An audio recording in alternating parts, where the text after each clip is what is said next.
Look at a modern satellite map of the United States at night. The eastern seaboard is a continuous, blinding blaze of light stretching from Boston down to Washington, D.C. But as your eyes move south, the lights begin to thin out. Until, suddenly, a massive peninsula thrusts out into the dark waters of the Atlantic and the Gulf of Mexico, bordered by a brilliant, unbroken rim of neon. This is Florida. Today, it is an economic titan.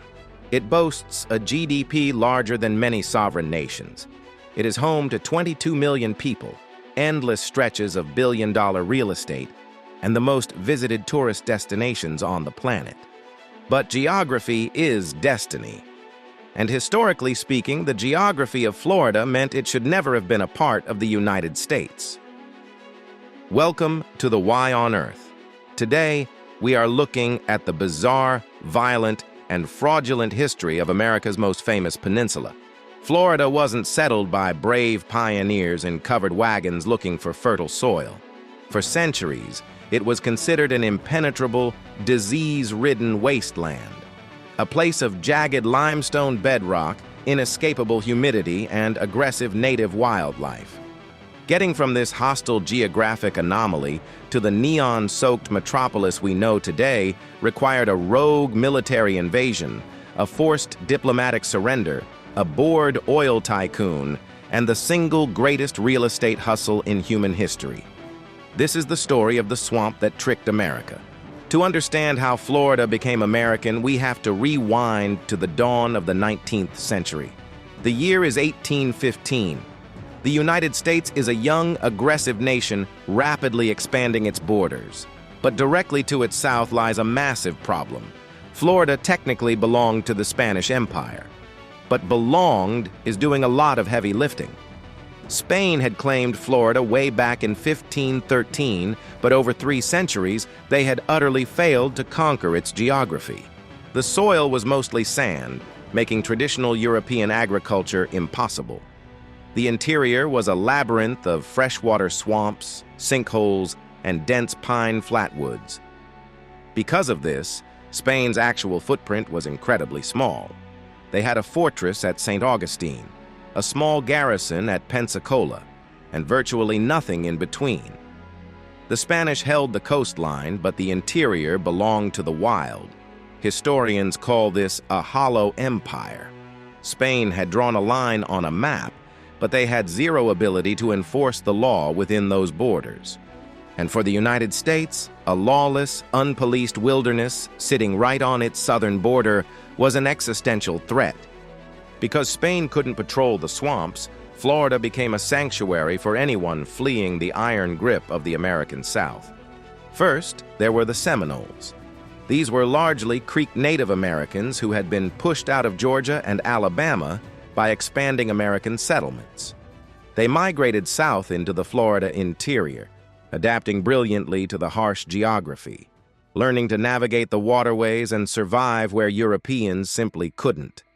But it wasn't just Native Americans. For decades, enslaved people in the American South knew that if they could just make it across the border into Spanish Florida, they would be free.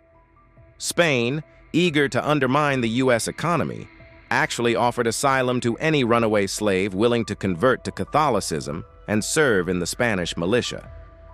This culminated in the establishment of what Americans fearfully called the British Fort. Located on the Apalachicola River, this was a massive, heavily armed citadel controlled entirely by hundreds of free black men and women, along with their Seminole allies. For American plantation owners in Georgia, the existence of a heavily armed, free black settlement just miles away was an absolute nightmare. It was a beacon, encouraging more escapes and threatening the entire economic foundation of the American South. The United States government demanded that Spain control its territory, stop the cross-border raids, and return the runaway slaves. Spain responded quite accurately that they simply didn't have the manpower. So in 1818, the United States sent its most ruthless commander to handle the border, General Andrew Jackson. Jackson was explicitly ordered by President James Monroe to secure the American side of the border. He was not authorized to start a war with the Spanish Empire. But Jackson looked at the geography, looked at the weak Spanish forts, and decided to essentially go rogue. In what became known as the First Seminole War, Jackson didn't just defend the border, he crossed it. With an army of 3,000 men, he marched directly into a sovereign European nation's territory. What followed was a brutal unilateral campaign. Jackson burned Seminole villages to the ground. He captured the Spanish fort at St. Mark's. He pushed all the way to Pensacola, forcing the Spanish governor to flee to Cuba. He even captured 2 British citizens, Alexander Arbuthnot and Robert Ambrister, accused them of supplying weapons to the Seminoles, and executed them after a brief, questionable military tribunal. Jackson had effectively just invaded Spain and executed citizens of the British Empire without congressional approval. The geopolitical fallout was immense. In Washington, politicians panicked, fearing Jackson had just triggered simultaneous wars with both Spain and Britain. But Secretary of State John Quincy Adams saw an incredible opportunity. Adams knew the British wouldn't go to war over 2 rogue citizens, and more importantly, he knew Spain was broke, exhausted from fighting revolutions in South America, and now acutely aware that they could not defend Florida from American aggression. Adams issued an ultimatum to Madrid. Either send enough troops to properly govern Florida and prevent cross-border raids, or cede the territory to the United States. Spain chose the latter. In 1819, under the Adams-Onis Treaty, Spain officially surrendered Florida. The United States didn't even buy the land in a traditional sense. They simply agreed to pay off $5 million in legal claims that American citizens had against the Spanish government. Just like that, through a mix of military overreach and diplomatic blackmail, the massive, impenetrable swamp became an American territory. But claiming the land on a piece of paper in Washington was one thing. Actually taming the physical geography of Florida was going to be a completely different war. Once the United States officially possessed Florida, they faced an immediate crisis. They had to figure out what the borders actually were. Today, we think of Florida as a single, unified, boot-shaped peninsula. But in the early 1800s, it was politically and geographically fractured into 2 completely distinct territories, East Florida and West Florida. And the fight over where West Florida ended nearly pushed the country to a breaking point. East Florida was the classic peninsula, the swampy landmass stretching south toward Cuba. West Florida was the Panhandle, a long, narrow strip of coastline that stretched all the way past modern-day Alabama and Mississippi, reaching the banks of the Mississippi River in Louisiana.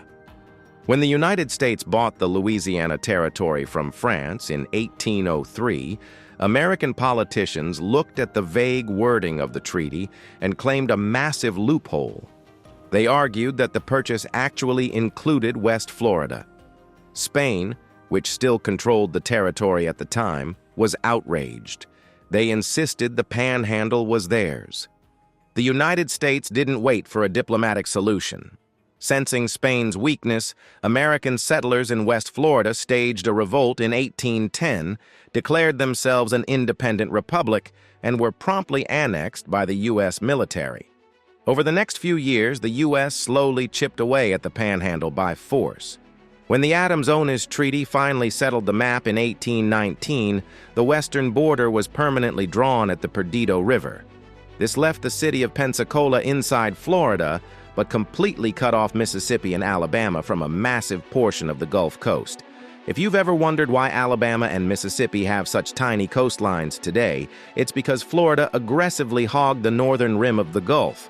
But drawing lines on a map in Washington, D.C. didn't mean a thing to the people who actually lived in the terrain. The United States now claimed the land, but the interior belonged to the Seminole Nation. What followed was the longest, bloodiest, and most expensive conflict between the United States government and Native Americans in U.S. history, the Seminole Wars. The U.S. military was designed for traditional European-style warfare, open fields, structured lines, and heavy artillery. Florida's geography completely shattered that strategy. The Seminoles used the terrain as a weapon. They practiced highly effective guerrilla warfare, fading into the impenetrable sawgrass of the Everglades, striking American supply lines and vanishing before the army could react.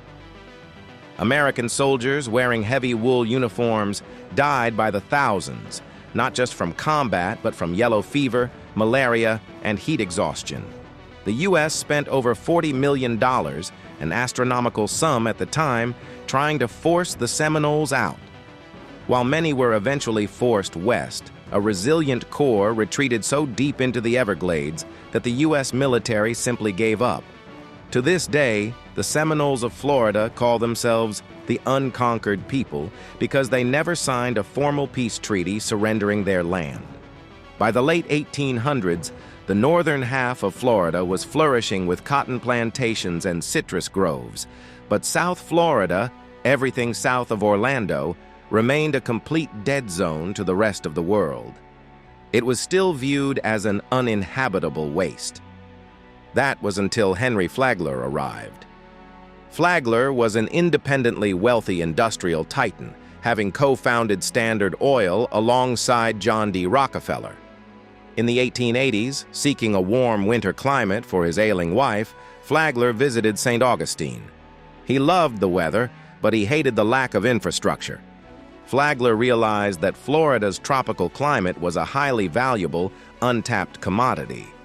But to sell the climate, he had to build a way for people to get there.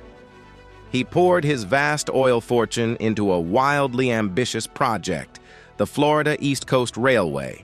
His strategy was unprecedented. Flagler didn't build railroads to connect existing cities. He built railroads into empty, swampy wilderness, and then built massive, ultra-luxury resort hotels at the end of the line to give wealthy Northerners a reason to buy a ticket.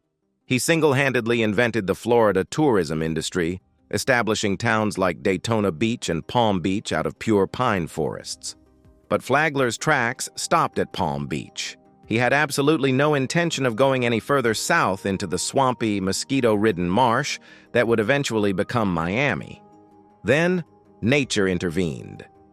In the winter of 1894, a catastrophic double freeze struck Florida. It was an agricultural disaster. Temperatures plummeted so low that citrus trees split open and died across the entire northern and central regions of the state. The state's economic backbone was completely wiped out in a matter of days. But down in a tiny, isolated trading post called Miami, a wealthy, visionary landowner named Julia Tuttle noticed something incredible. The freeze hadn't touched her land.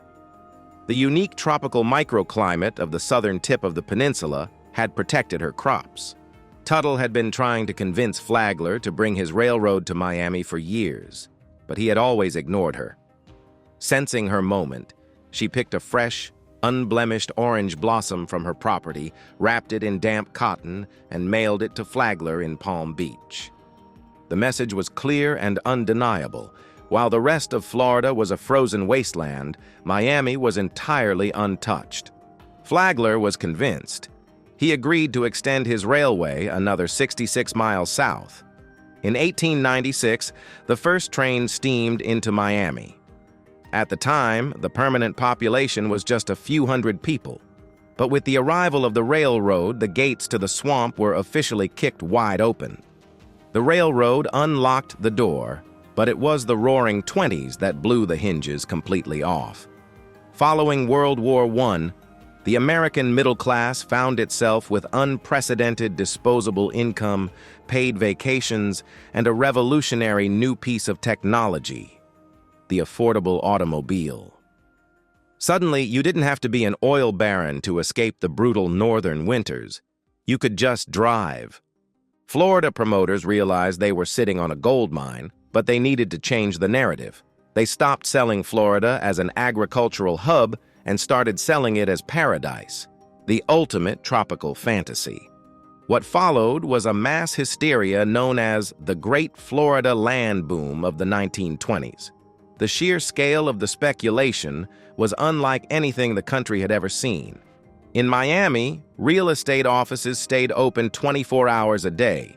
The streets were packed with so-called binder boys, young men who would secure a plot of land with a small down payment, known as a binder, and then flip that contract to someone else for a profit before the second payment was even due.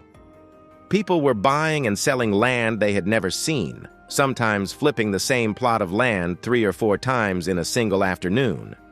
Prices skyrocketed into the stratosphere. Lots in Miami Beach that sold for a few $100s in 1915 were selling for hundreds of thousands of dollars by 1925. The frenzy was so intense that developers literally ran out of dry land. But instead of stopping, they just kept selling. Promoters took out massive full-page advertisements in New York and Chicago newspapers, selling premium lots by mail order to investors who had never even set foot in the state. They gave these developments beautiful sweeping names like Venetian Isles or Coral Gables. But geography, as always, is unforgiving. Thousands of eager middle-class Americans packed up their lives and traveled south to claim their slice of paradise, only to arrive and face a devastating reality. Their premium real estate didn't exist. The coordinates on their deeds placed their property miles inland, buried deep beneath the impenetrable mangrove roots and standing water of the Everglades. By early 1926, the bubble was already starting to leak. The railroads were paralyzed by a freight embargo because so many building materials were being shipped south that the tracks were physically blocked. But it was a geographic phenomenon that finally drove the final nail into the coffin. In September 1926, the Great Miami Hurricane made direct landfall on the completely unprepared city. The storm was a Category 4 behemoth. It brought a 15-foot storm surge directly into Miami Beach and downtown. It shredded the hastily built unregulated subdivisions. Over 300 people died, and thousands were left homeless. The hurricane shattered the illusion of paradise. It exposed the flimsy construction and the sheer geographical vulnerability of building a metropolis on a swampy sandbar at the edge of the Atlantic Ocean. The land boom collapsed overnight, plunging Florida into a severe economic depression years before the stock market crash of 1929 took down the rest of the country. It took decades for the state to recover, but the blueprint had already been drawn. The Florida we know today, the endless subdivisions, the manicured coastlines, the theme parks, and the sprawling highway systems, was entirely shaped by this wild, fraudulent timeline. It is a state that essentially fought a war against its own geography and won, or at least managed to pave over it. From a lawless, hollow empire to a sanctuary for runaway slaves, from Henry Flagler's impossible railroad to the frantic binder boys selling underwater lots, Florida was built on a foundation of unbridled ambition and absolute chaos. It is without a doubt the swamp that tricked America. Thank you for watching this deep dive on the Why on Earth. If you enjoyed this journey into geographical history, make sure to hit subscribe, leave a like, and let us know in the comments what bizarre corner of the map we should explore next. Until then, keep questioning the ground you stand on.